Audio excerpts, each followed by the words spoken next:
State of Georgia versus Hannah Payne, charged in arrest warrant 2019 CW 52032 with the offense of murder without malice.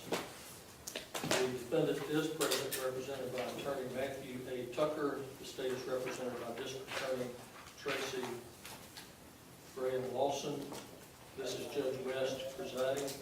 Ms. Lawson, you may proceed. Thank you, Judge. Raise your right hand. Solemnly swear or affirm the evidence you're about to give this court in the case of the State of Georgia versus Hannah Payne will be the truth, the whole truth, and nothing but the truth, so help you God. Yes, ma'am. Make sure you pull the mic up and state your name and occupation. Good morning, I'm Detective Keon Hayward with Clayton County Police Department. And to what unit are you assigned? Major felonies, And those include what? homicides, armed robberies, home invasions, major crimes. And how long have you worked for our police department? 5 years. So on May 7th of 2019, did you have cause to have assigned you a case involving Hannah Payne? Correct. And approximately 6 o'clock on that particular evening, did an incident occur at Clark Howell Highway and Forest Parkway?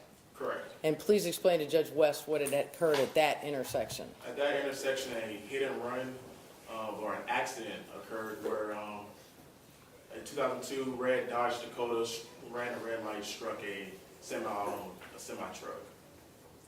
And at that particular intersection, the defendant, Mrs.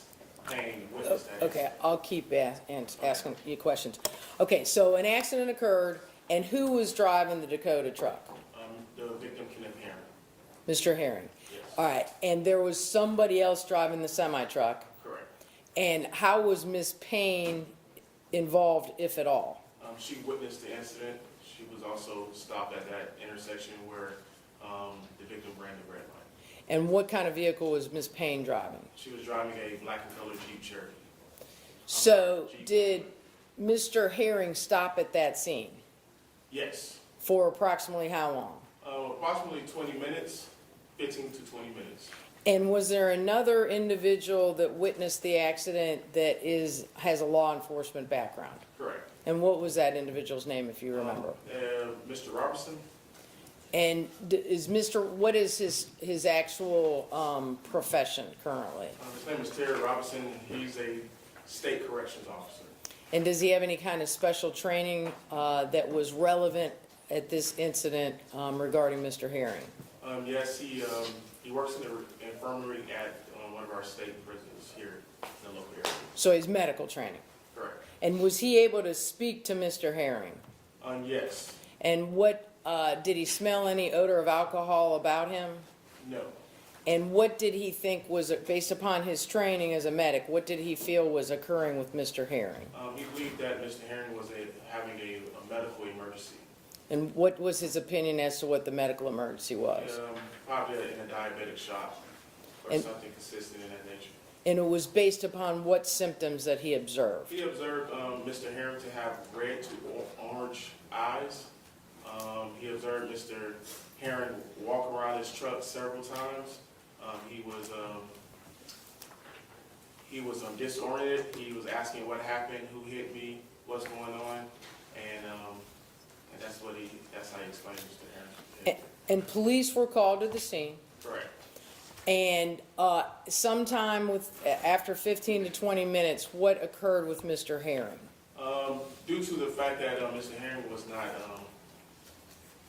appearing to be in good health, Mr. Robertson asked him to sit down in his truck, and then Mr. Herring cranked up his truck, revved the engine several times, and drove away.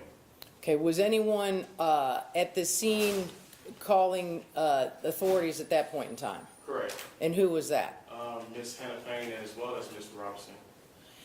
And Mr. Robinson, were he and Ms. Payne having any exchange of conversation? Yes. And what did Mr. Robinson tell Ms. Payne, or vice versa? While Mr. Herring was driving off, he asked Ms. Payne to get the tag, try to get the tag. Meanwhile, Ms. Payne's on the phone with 911 operator? Correct. And what is the 911 operator instructing Ms. Payne to do? To remain at the scene, do not follow Mr. Herring. And did the 911 operator say that more than once? Several times. And what was the explanation given by the 911 operator? the explanation. of why she should remain at the scene? It's safer. Should go back to the scene where it's safer and uniformed officers are en route. Okay, did the defendant Payne remain at the scene? No. And what occurred after Mr. Herring left the scene? Did Ms. Payne leave the scene or did she remain? She left the scene as well. And what was she doing? She proceeded to chase Mr. Herring westbound on Forest Parkway. All right, was she still talking to 911 or was she not? Correct. What was the reaction of the 911 operator when she realized the defendant Payne was chasing Mr. Herring? She repeatedly asked Ms. Payne to stop and do not follow Mr. Herring. Did the defendant Payne obey the 911 operator? No. All right, and so what happened at about 6:20 between, if anything, between Payne and Mr. Herring? Ms. Payne was able to position her vehicle in front of Mr. Herring's vehicle, forcing him to stop. Okay, so in the English version would be she blocked him. She blocked him in, yes. And was he able to progress forward once she blocked him in? No. Was he able to retreat or back up and get away from her at that point in time? No, it was heavy traffic at the intersection of Riverdale Road and Forest Parkway. So in effect, he was in prison, falsely in prison. Correct. All right, and then were there any people at that intersection that observed what was occurring from when that happened on? Yes. And how many people did you or other officers speak to that observed what occurred from this point on? Total of 4. And did you talk to them or did others talk to them? I did speak with 2, and 2 other detectives spoke with the other 2. And how would you describe the traffic on May 7th at about 6:30 in the evening at that intersection? It was pretty heavy due to the rush hour traffic, as well as uniformed officers were directing traffic at the intersection of 285 on-ramp as well at Riverdale Road. And do you know why they were directing traffic? Yes, they was responding to another call that was there where they had to redirect traffic. Another wreck call? Correct. So I'm not sure of the nature of the call, but it was something for them to have to redirect traffic. All right, so what 2 witnesses did you interview that saw what occurred from this point on? Miss Anita and Mr. Philip Erickson. And were they in separate vehicles or together? They were together. They are a married couple. And so could you visually describe the intersection, or actually, can I get you to, if I give you a piece of paper, could you draw for us